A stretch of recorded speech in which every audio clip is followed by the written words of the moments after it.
Saudações, caríssimos intelectuais, sejam todos bem-vindos ao meu canal, onde vamos continuar com a resolução do exame da 12ª classe de 2020. Então, vamos sem demoras para o número 6. Os lisossomas têm como função, espaço aqui, são produzidos no organelo chamado... Então, querem saber qual é a opção que preenche corretamente a frase. Muito bem, os lisossomas têm como função a digestão intracelular. E eles são, neste caso, produzidos no aparelho de Golgi. Mas o aparelho de Golgi, além de ter a função, neste caso, de produção dos lisossomas, tem também a função de armazenar e secretar, neste caso, substâncias. Também é responsável por formar o acrosoma. O acrosoma é esse que é responsável, neste caso, por digerir a membrana do ovócito secundário. Essa membrana, neste caso, chamamos de corona, irá digerir a zona pelúcida da membrana, neste caso do ovócito secundário, no momento da fecundação. Então, analisando a questão número 6, nós ficávamos com a alternativa A, onde diz digestão intracelular e aparelho de Golgi. Vamos para o número 7.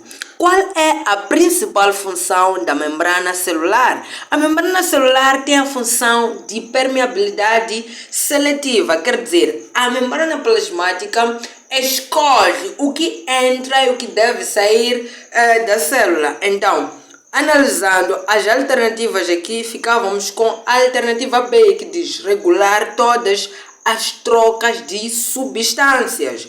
Este é o número 7, que é a alternativa B. O número 8 diz: o retículo endoplasmático rugoso é responsável pela síntese e transporte de proteínas. No entanto, a síntese proteica é realizada por grânulos que estão aderidos a ele, denominados. Então, aqui só de ler neste caso aqui, já percebemos que a síntese proteica é realizada por ribossomas. Os ribossomas encontram-se aderidos no retículo endoplasmático rugoso. O retículo endoplasmático rugoso também, por sua vez, que é responsável pela síntese e também pela produção de proteínas, ao passo que o retículo endoplasmático liso é responsável pela síntese, neste caso, dos lípidos. Então aqui ficávamos com a alternativa D, que diz ribossomos. Vamos para o número 9.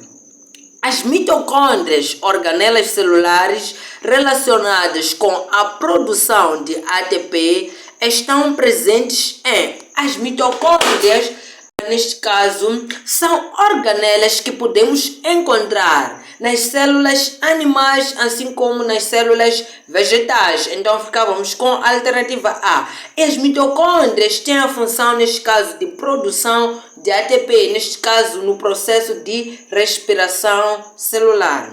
Número 10 diz: qual é a substância inorgânica encontrada na célula? Então, nós temos, neste caso, a parte orgânica e a parte inorgânica. Neste caso, na parte orgânica, nós temos...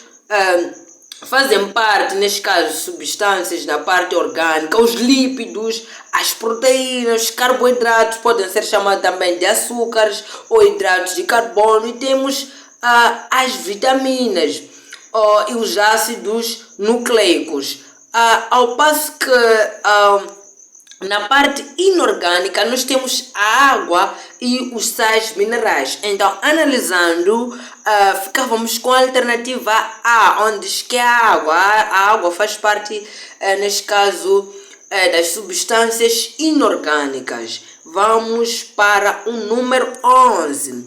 O transporte de substância pela membrana pode ser classificada em passivo e ativo. Todos os exemplos a seguir são de transporte passivo, exceto. Então, o transporte passivo nós sabemos que é um tipo de transporte que ocorre sem o gasto de ATP. Ele é dividido em difusão simples, difusão facilitada e osmose. Então, aqui nós ficávamos com a alternativa A, que diz que é bomba de sódio e potássio. Bomba de sódio e potássio, na verdade, faz parte, neste caso, de transporte passivo, que ocorre com o gasto de ATP. E, por sua vez, além de bomba de sódio e potássio, nós teremos transporte vesicular, onde teremos ali exocitose e endocitose. Vamos para o número 12. Quais são os fatores que influenciam na atividade enzimática?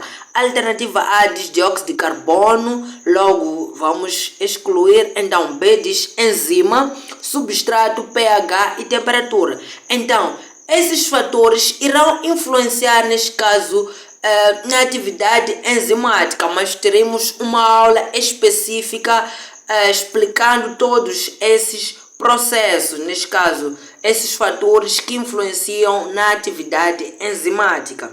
Vamos para o número 13. Qual das seguintes equações químicas, qual é que indica a equação geral da respiração celular? Então, na respiração celular, nós sabemos que quebra-se a glicose, neste caso, no processo anaeróbico, na presença de oxigênio, produzindo dióxido de carbono e água e a energia. Então, analisando as alternativas, ficaríamos com a alternativa D, onde temos a glicose que é quebrada na presença de oxigênio, formando dióxido de carbono e água e 38 ATPs, que é o saldo total da respiração celular. Número 14. Qual é a fase comum no processo da respiração celular e fermentação? Então, a respiração celular é um processo aeróbico que acontece, neste caso, na presença do oxigênio, ao passo que a fermentação é um processo anaeróbico que ocorre na ausência do oxigênio. E ambos os processos terão em comum a fase da glicólise. Ficávamos aqui com a alternativa C, no número 14. Número 15. A fase do ciclo celular responsável pela duplicação do ADN o ADN, assim como pode ser chamado do DNA. Aqui é uma sigla portuguesa. Então, nós sabemos que o ciclo celular é dividido em interfase, e neste caso, divisão celular. E a fase que irá ocorrer a duplicação do DNA é na fase da interfase, onde necessariamente na fase S, que é na fase da síntese, onde ocorre, neste caso, a duplicação ou neste caso, a replicação, onde o DNA será duplicado. Aqui ficávamos número 15 com a alternativa D, onde diz interfase. Então, pessoal, espero